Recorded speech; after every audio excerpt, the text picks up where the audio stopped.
ਇਬਤਦਾ ਰੱਬ ਦੇ ਨਾਮ ਤੋਂ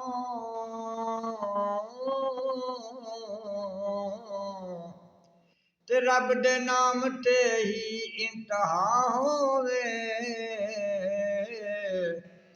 ਵਕਤ न ਜਾਂਦੇ ਵੀ ਰੱਬ ਦਾ ਨਾਮ ਨਿਕਲੇ ਖਾਤਮਾ ਕਿਵੇਂ ਨਾ ਫੇਰ ਈਮਾਨ ਹੋਵੇ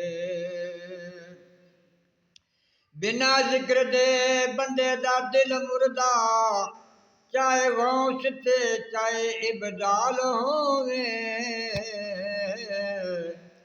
तफैल मुनकर नकील सवाल करन जिस दम तेरे लबां ते रब दा नाम होए तफैल मुनकर नकील सवाल करन जिस दम तेरे लबां ते रब दा नाम होए